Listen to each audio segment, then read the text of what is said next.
Hello, welcome back to Better Detroit Youth Movement. I'm Erica Green. I attend Wayne State, and today we actually have a new guest, and I will allow her to welcome herself. But today we're gonna have a really interesting topic, and we're going to get started. Hello, everyone. My name is Deja Everett, and I attend Communication and Media Arts, and I'm in ninth grade. Hello, my name is Vincent Weaver, and I attend Henry Ford High School, and I'm an 11th grader. Okay, today our topic is on violence and our police in our community. Violence is defined as a physical or force of power that is intentional towards yourself and someone else. What type of violence has happened today is that are involved is gangs, games, school, homes, our streets, and it becomes a part of our everyday life. So we so much wrapped into violence, but we don't acknowledge how much harm it is to us. Mm-hmm. Well, honestly, I have to say, me being from Henry Ford High School, we do see violence, but the violence have not so-called increased. It actually decreased. But the violence that we do see is mostly girl violence or ninth grade violence. Sorry about that. Deja, as a ninth grader, what do you feel as him saying more of the violence is in freshman, ninth grade, high school students? I think it's more violence in the freshmen because they try to make a name for themselves, trying to make themselves known when they fight. They want to be hood or ghetto or, try to just make themselves get out there just so they can have a name for themselves in high school as just coming in. No one actually knows them yet. Okay, guys, we're going to take a call. Better Detroit Youth Movement. How you doing? Fine. My name's Steve, Yes. and then I'm going to a Special Olympics state game, play basketball, and then win 2 medals. Yeah, it's nice that you called back. Thank you so much. Welcome. Bye-bye. Bye-bye. Okay, guys. Well, actually, this week I got the nice chance of interview 20 people. 10 was female. 10 of females and 10 of males, and there it was surprising to hear that more males will rely on the police than the females. So it was really interesting because more of the females said, "What's the purpose if you're not going to get help or you're not going to get the response?" And the male said, "Just let those who have the job title handle it." It's funny that you say that because I also did the same thing. And just like you have more women, I also have more women. More women would call on the police or, the people to call instead of the men. So this is you saying that is the title that females would rely more on the police than a male would? Honestly, they say they will, but then I went out and interviewed more women, and they said that if they call, it'd be a waste of time.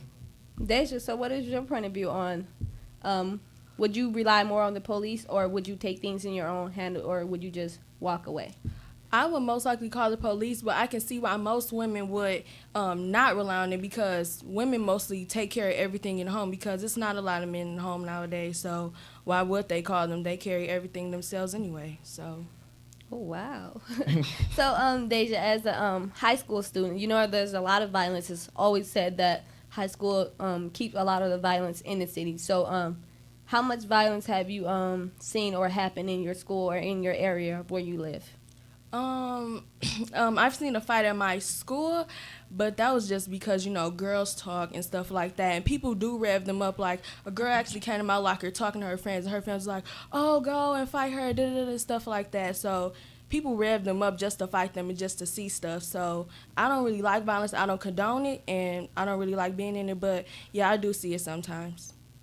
Okay, so we all violence is here is a problem, but how can we fix that? How can we change that? And it's a knowledge that not only are we living in violence, but we walk towards violence. Because a lot of time I see when fights are happening or gunshots, we're walking towards it. And as we all collide to run towards it, an innocent person can be walking from it. But due to that big crowd, they get stuck in the middle. And they're the one that probably get hurt or injured. So our action towards violence ourselves can get someone else injured or sometimes ourselves. And we don't think of it that way. I would just walk away, honestly, like try to find the best way out of that situation and just leave. Well, me being who I am, I tend to hang around a lot of friends. So when we do see a fight, we do the opposite. We don't run towards it. We run the opposite. But in our case, the fight grow, and it tends to follow us. Okay. We talk a lot about violence as fights and gunshots, but we don't acknowledge that violence is not only gunshots and fights, it's also the games we play. And we ask ourselves, how do a 9-year-old, we get so surprised, how do a 9-year-old know how to shoot a gun? Yeah. What are the games he playing? Look at the remote controller. It's not a remote controller, it's a gun.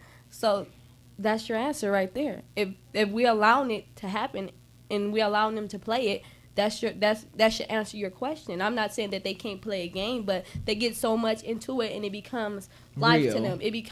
It's not a game anymore. And they take that game as is a life other than life when living in reality. But we need to learn how to change that. Reality games does hurt. And at the end, if you look at that game, you get shot so many times, you die. And I can really agree with you on that because, we start off with the 1064 and 007 with the controller, playing, the shooting game. But now you have the Wii, and you really have a toy gun shooting at the TV. And one time I was actually getting my hair done, and my hairstylist, she has a son, and he's like 2 years old playing on the PS3, trying to show me how to put a gun in a car because the police are coming playing a game. I was like, that's really a shame because he can speak and stuff, but you're playing a game with guns? Like, wow, that's really ridiculous, but that's really bad. Another topic was how do we feel about our police or how in our community and how do others see our community police? I see the police. I haven't had to contact the police since I've been living in my home right now, but I don't know. I don't know how to feel about the police, honestly. Like, when I watch the news, they don't come on time. They come hours later after the crime has already been committed. So what's the point of them? Well, I know a lot of people say don't trust the police for wrong reasons. But it's really come to a fact that you really can't trust them for the right reasons. You can't trust them to come out on time or to come out at all. You can't trust them to come out and handle the situation. And some of the solutions that was given to us as we was doing interviews was answer the phone. Don't always put me on hold because I can be dying or I can be seriously injured or the person that hurt me got away. So there's a lot of them said, if you would just stop putting me on hold. That's a lot of the interviews I did. They said they're always on hold. They're always told to wait. And then waiting so long, it is a dead end. So a lot of them rely on, they want to see their police, what was the standards, because in school we're told the police is here to protect us. The police are here to do this for us. But it's like now the standard has changed so much. What is the police? Is it just the title? Is it just the job? Because now we don't know what you are because the title have changed so much. The priorities for the job are not met. Right. Maybe they should get better equipped police. Maybe they should just take away the name altogether. No one knows like what they're actually going to do. So maybe it is just a name. Honestly, to wrap this whole thing up, is the police doing their job? No, they're not. Do you feel that they're doing their job? No. Some of them are corrupt. It's just you never know what you're getting with them. And there's not always bad. All police are not bad, just to say that. They're not all bad. It's some good ones out here, but police, they're looked at as a community, as a family, so they have to stick with each other, even if someone is wrong. They're as if we would stick with our family if someone was wrong. It's just like a team. Like if, the team lose, you don't blame that one person. The team lost. Call it a day. We're going to take a call. Hello, Better Detroit. Yes, good evening. How are you? Good evening. Just like to make comment in terms of what you're talking about the police.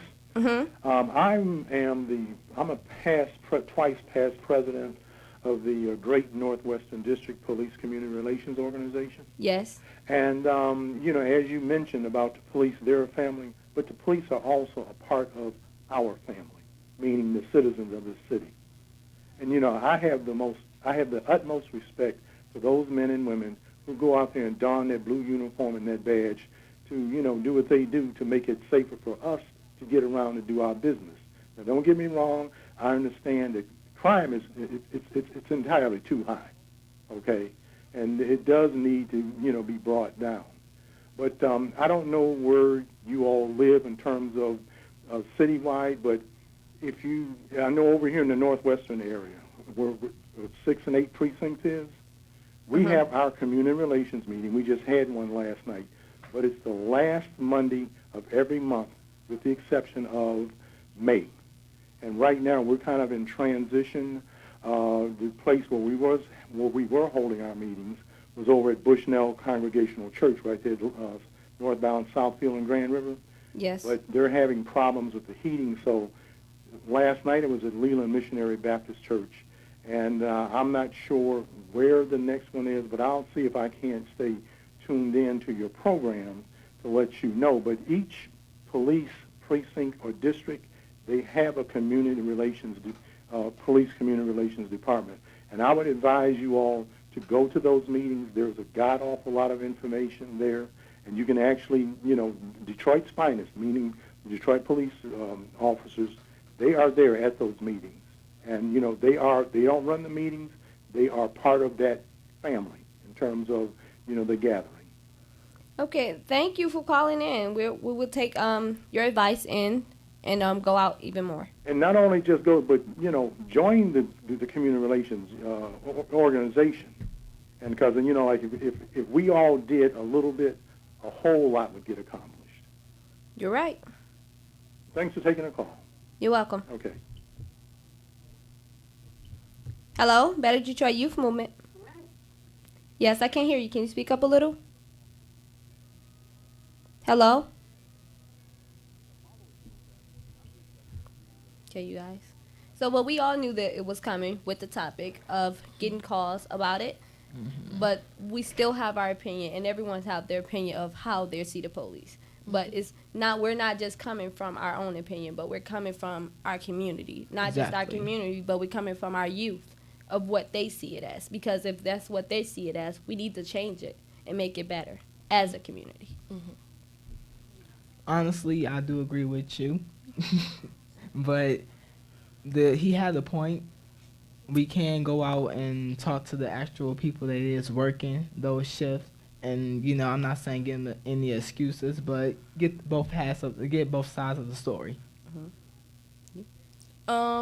Yeah, all police aren't the same. All police are different. Every man is different. If you're hired for the job, you can be good police. Some police are just lazy. Maybe they just want the title or something like that. But I feel the same way. I mean, everyone has their own opinion. It's not that I haven't went out, because I have. Because then I would have made the statement that I made. I have been out. I have been trying to make a change again. But as always, I'm in my uniform. I can't talk to you right now. So it's like, what am I supposed to take from that? Right. So how would I acknowledge that you're a police when you're not in uniform? How can I talk to you then? Right. That's a question. Can it be answered? Honestly, if they don't want to answer it, then it won't be answered. Because they're the only people that can't answer it. They're the only police. Let me take a call. Better Detroit Youth Movement. Hey. Hi. I just wanted to know, do you think it would make a difference if we had more police instead of just the basic ones we have now? Yes. Oh, it's just not if we had more, but if we had a more secure, staff. Not just the staff. It's not always just the staff, because we may have tons of staff, but it's how we cooperate with each other, how we make things to get done and make our community feel safe, because we're supposed to be tied in as one. So I think to answer your question, not just more staff, but more organization of it. But why are police expected, can you say? Like, they receive no respect. Can you step away and turn on your TV? Yeah, cut it down. I'll call you later. Thank you.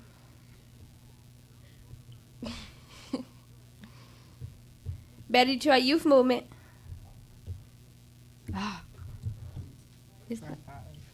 Better Detroit Youth Movement. Yes. Can you speak up a little? I can't hear you. I said, yes, good evening to everybody. How Good are you evening. all? Okay. Good. I'm calling because I'm a resource person. I try to call in and just give something to you all that you might be able to make some use out of. Yes. And I have one lead to some jobs for young people. And Ober's Kitchen, can you hear me? Yes. Ober's Kitchen is moving downtown next to Kinko. Everybody know what Ober's Kitchen is? No. Mm-mm. Ober's Kitchen is a restaurant, and they usually are in Southfield or in the mall. Uh huh. Okay. And they're moving downtown next to Kinko's. And it's Olga's Hires, OLGASHIRES.com. And they need to go online and sign up because they're hiring, they're interviewing and fixing up the place right downtown across from the CVS downtown. You know where that is? Yes, I do. Okay, so that's just to pass the word, and you can text your friends that. And I'll have another one. Well, there is another one, but I have to get it all together. Michigan Department of Transportation. Yes. They're looking for 16 to 18-year-olds now. Now, Okay. they have to go online and type in m.org or .gov. I'm not sure. I think it's .org. And then call them and ask them, where's the program for 16 to 18-year-olds? I don't have all that together right now. I just got that just a few minutes ago, and I didn't get to write it all down because it was on the internet. Somebody that sent it to me, and I wasn't prepared. But m.org, Uh huh. 16, 18-year-olds. They're hiring them. I'm not sure what type of training or education program that they're going to be doing and paying them, but they should prepare and have a resume. And they have to be 3.5 grade point average. Okay. students. Thank you for So, calling in. We thank you. We yes. appreciate it, And and this we'll is take it in. Sister Delia, I always do this, and I'm going to always be. Can we have your phone number to give you a Well, call? I'll give you my email address. Yes. I'll give you my email address. Go ahead. It's Adelia. It's A as in apple, Mhm. D as in divine, E as in everyone, L as in love, I as in ice cream, A as in apple, and then the word zone, like Twilight Zone. It's Adelia Zone, ZONE, at yahoo.com. And you send me any information you want me to have, I will put you on a roster, and every time I get leads and stuff, I'll just shoot it out to you guys. Thank you very much. I'm in that mode a lot, but I'm also doing other kinds of things to help, with people's self-esteem and staying healthy and positive in your concepts and how you think. And that's really important. So that'll change your disposition or whatever it is that you're thinking going on in your head. You change Yes. how you think, things will change around you. And that's a heavy piece of information, but it's really simple if you think about it. Okay, so Everyone we'll that's be passed looking on to give. everybody, it might be hard to take in, but hey, peace. And I hope it all works out for everybody involved here. And I'm going to continue to send you resources. Thank you I'm very gonna much do. for calling I'm going to in. be productive when I call you guys. That's it. Okay? Thank you. All right. Peace. Have a great time. Oh, sorry. Okay, so for just to wrap it little things up is that today we chose this topic because we know it's an issue in our community, and we know we need to stop running from it and making it it's life, because it's not just life, because we can change it. Because if this life, ask, do you want these ones, all these young kids that keep dying, is it worth to keep bringing them into this world if it's just life? Right. Because if it's just life, they're not living life. You think of it, because a lot of them leaving before their time, before it's time for them to walk, before it's time for them to even start school and learn about the education or learn about a lot of things. So when we make a status, it's just life. It's not. If it's just life, let life live. Right. Yes. Really. They say it's more people that's under 18 through 12 that's dying before the age of 27 or before they hit the age of 30 with gun violence. Right. It's like the kids are getting born just to die, like living just to die. It's like no purpose, like you said. So I just really think that all the gang violence and stuff should stop. But who's going to stop it? The police? We don't know. I think, we can't just always throw everything on the police, because sometimes we got the right to stop something. It's because it's what we involve in. And as Sister Q, who was on here earlier, she said, if you're a family member and you know one of your family members, your knowledge of who you're around or what you see people doing, and you just continue to let it happen, you're part of that crime. Whether you made that the the action of hurting someone, or but you knew about it, so you became part of that crime because you knew it was happening, you knew it was going on, and you did nothing to try to help it or change it. It's almost like guilty by association. Right. And youth, a lot of times, yeah, you think the gang, somebody got your back, but you got to think, you got to have your own back before you can have somebody else's back. So you got to take care of your own back and take care of someone else. And we're looking to bring you such more topics on how to not only acknowledge the problem, but to give it a solution to help the problem and to continue on helping the problem and trying to make change, because we're not only building ourselves, but we're building our community back up, starting with ourselves. And each other. Right? We're going to take a call. Hello? Hello? Wow. The lines are on fire today. Yeah. So I guess this, and we need youth to call in. I was surprised we got one to call in today, and I was really happy, but we want more of you to call in, because we not only want to go out to reach to you, but we want you to come to us for help, or come to us with a problem that you would like to see if we can solve or give solutions on solving the problem as well. And we range from high school, college, and ninth grade students, and Freshmen. we all have a point of view on a lot of things. And we see a lot, we acknowledge a lot, and we try to make a change, because I'm tired of living a life where I see most of people dying, and you always got to go to funerals. There's so many funerals happening. I lost count of them. It's so many youth that's dying that haven't even got to live because of our actions, because of what we doing today, and because they can't see the better or the future that is to come. Right. Something else to say. So David, Vincent. So Better Detroit Youth Movement looks to make an impact on changing their community, and we ask you to join to change our community. And look, be with us next time, where we come back with a next topic that touches everyone's hearts and that gives everybody to change their mind and make a stand. That's with us. We'll be right back. There are